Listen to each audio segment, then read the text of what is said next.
Magandang araw po sa inyong lahat. Salamat sa Diyos, sa Panginoon at sa Espiritu Santo. Welcome po sa ating channel, Ode Alteram Partem. Let us hear the other side. Sana kayo ay malusog, masaya at masigla kasama ang inyong pamilya. At kung kayo'y nag-iisa ay masaya kayo sa Panginoon. Babatiin ko lang ho kayo ng happy weekend at karamihan siguro sa inyo ay bumabiyahe, nasa biyahe at babiyahe pa. Ang akin lang panawagan sa inyo, bago kayo matulog mamaya at sa araw-araw na nating buhay, maglinis tayo ng ilong kasi yung nahihinga natin may mga alikabok yan, dumi, lalo na pag nasa biyahe ka, mga itim na usok ng sasakyan. So mas maganda ho na malinis natin iyan kahit na minsan hindi ka bumabiyahe. Basta ho everyday gawin mo lang na routine, at least masanay ka para ho sa pagtulog ninyo, syempre makatapos na kayo magpanalangin, masarap po yung pakiramdam ninyo. Opo, yan ho yan. Saka tingnan nyo naman, hindi ako gumagamit ng mouthwash. Siguro may 3 months o magpo 4 months na akong gumagamit ng asin. Opo, ang ginagamit kong toothpaste, hindi na po toothpaste, asin po. So yun. Ang tao naman kasi merong sangkap na asin iyan. May mga materials ako na sa bahay, hindi ko wala pa sa akin pero ang dami ako doon.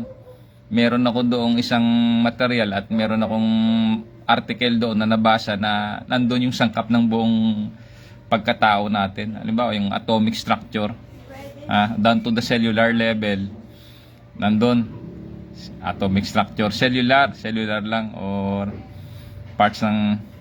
Shoutout sa viewers ko Oy kuya, magandang gabi sa iyo at God bless sa iyo. Ingat sa biyahe lagi. Salamat sa pag-suporta sa channel ko, sa aking mga followers at viewers. Maraming salamat sa inyo. At asahan nyo, sakaling mapakinggan ito ni Nick Woodman, yung CEO and founder ng GoPro, sakaling dumalo sa Pilipinas yon, at siyempre ayaw ko naman maglakas loob doon na lalapit doon na basta-basta na lang. Pero sinabi ko na ho, gagawin ko iyan. Na turn over yung ideas ko at saka limang tanggapin nila, gawa nila ng tanggapin nila yung aking offer. Bigyan nila ako ng mga hamon pwede tatanggapin ko ho iyan. At kung sakaling umunlad man tayo, abay aasahan nyo na rin ho, mamimigay rin ho tayo dito. Ganun lang ho iyan. Kasi yung mga kayamanan na yan, lalo pera na bigay, hindi naman sa atin yan. Ipamigay din natin. At sigurado yan, magtatayo tayo ng mga negosyo para matawag na sustainable. Balikan ko lang ulit sa happy weekend sa inyo. At ingat ho kayo sa biyahe. At yun na nga, pag uwi ninyo sa bahay, maglinis tayo lagi ng ilong. Para pagtulog ninyo, ramdam nyo ho yan. Kahit sa panaginip nyo, smooth ho, malamig. Siyempre pag nakahiga ka na ganon, marumi ilong mo, baka yung iba mahulog doon. Minsan inuubo ka, ganon ba? So ganon lang ho iyan. Tapos yung paggamit ninyo ng toothpaste, subukan nyo asin. Yan Hindi nyo na ako kailangan bumili ng mga chemical, pampaputi ng ngipin, asin lang ho.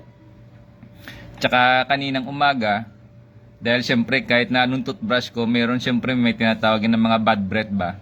Yung mga food particles kasi yan sa in-between ng ngipin. Nakasulat yan sa Biblia Meron ho iyan, nabasa ko dati sa Bible, na sa pagitan ng ating ngipin, karumal-dumal.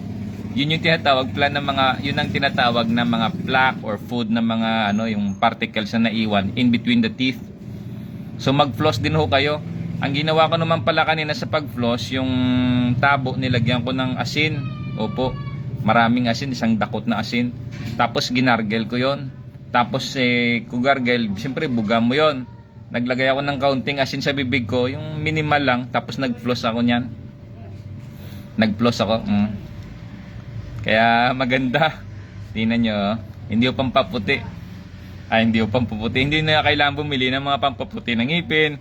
Nagagastos pa ng sobra kasi enough po iyan yung sabi nga ng Diyos, sabi nga ng Panginoon, nung nanalangin sa kanya si Apostol Pablo, my grace is sufficient, sabi niya, for you or to you. Kasi nanalangin si Pablo noon Meron kasi si Pablo yung tinatawag na thorn of the flesh. hindi nakasaad kung ano yung turn of the flesh na yun eh. Siguro dahil sa karanasan ni Pablo, siyempre naglalakad siya, nagkakaroon ng bitak-bitak sa paa niya, pwede yon, isang punto yon. Or isa pa yung turn of the flesh niya, siyempre daming dinanas ni Apostol Pablo, yung mga hirap, tulad yung nilatigo pa siya, sinaktan siya. Siguro most probably baka isa dun sa nasaktan siya, tinamaan yung buto, meron siyang portion sa buto niya na sugat na hindi basta-basta gumagaling. Kaya ang tawag doon turn of the flesh, yun yung parang nagbubulok, nag-aagnas, ng nangangamoy. So unpleasant smell ba.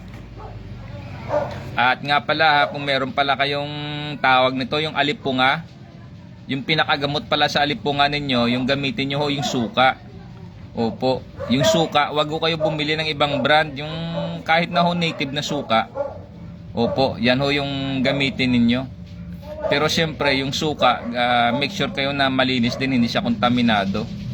Opo, kung alanganin kayo, o bumili kayo ng native na suka, tanungin nyo kung dumaan yan sa apoy. Kasi kung hindi dumaan sa apoy, posible may mga worms iyan. Kasi tinataihan ng mga insect yan, no? Insekto.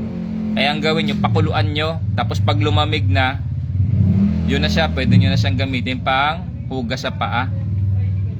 Pero wag nyo hong banlawan ha. Opo, ganun yan. Kasi yung paa ko, ano ito eh. Since sa training namin, doon ko ho nakuha yung alipungain dito. Oh. Yan, nawala na ho. Yan, oh. Pakita ko lang ho sa inyo. Yan. Nawala na ho. Yan. Nawala. Kabilaan ho yan. Dati isa lang eh. So shoutout pala sa iyo, Jobert ha. Ang nagturo sa akin para gamutin ito, gamit yung suka, si Jobert, isang kaibigan yan. Isang legendary dyan na member ng Philippine Coast Guard. Kasi nag-uusap kami dati niyan, minessage ko sa kanya, sabi ko may problema ako sa paa eh. Kako 24 years na ito almost. Kasi since 2001 pa eh. So yun siya. Ang sabi niya, gamutin ko daw ng suka.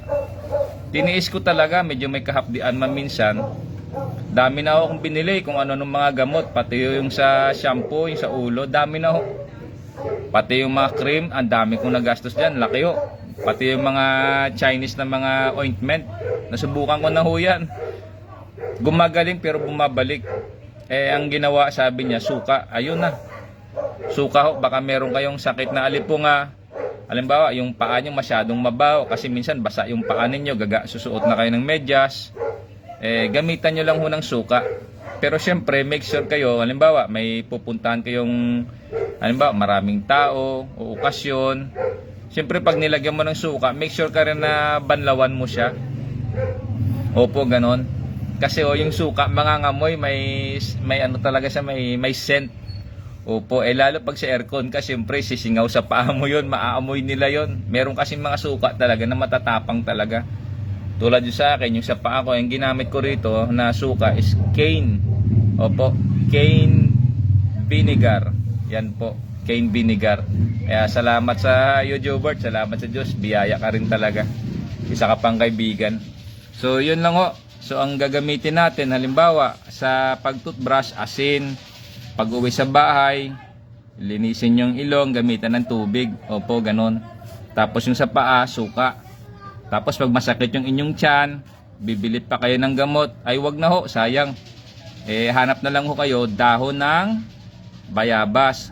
Hugasan nyo ng tubig na may asin, banlawan, tapos punit-punitin, lagay sa baso, lagyan ng mainit na tubig, 1 minuto, 2 minuto, pwede na siyang tsaa.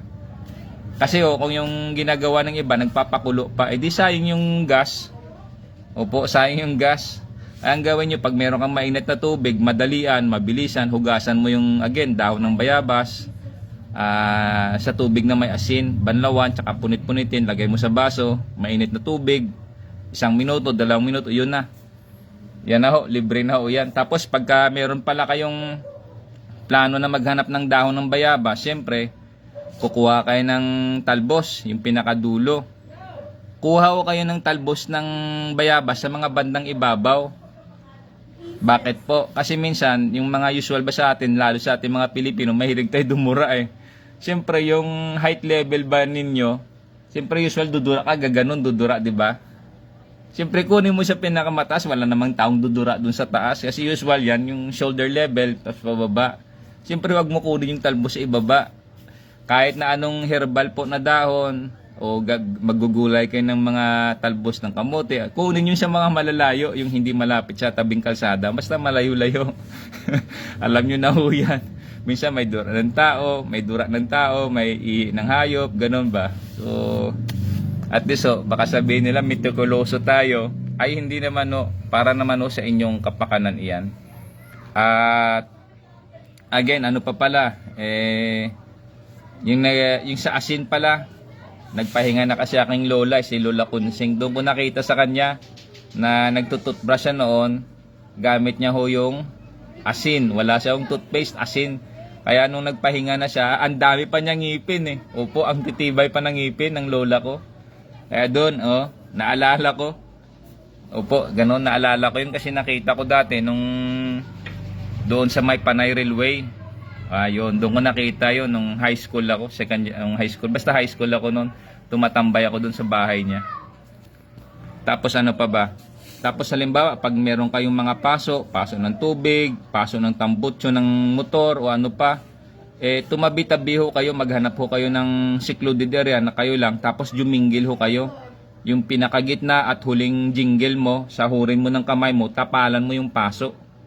Opo, the best ho na gamot sa paso, hindi ka nabibili sa butika, sarili mong ihi, gamot sa paso iyan. Huwag mo humbanlawan ha, mahapdi-hapdi nga lang iyan, pero pag makalipas, abay hindi ho lulubo.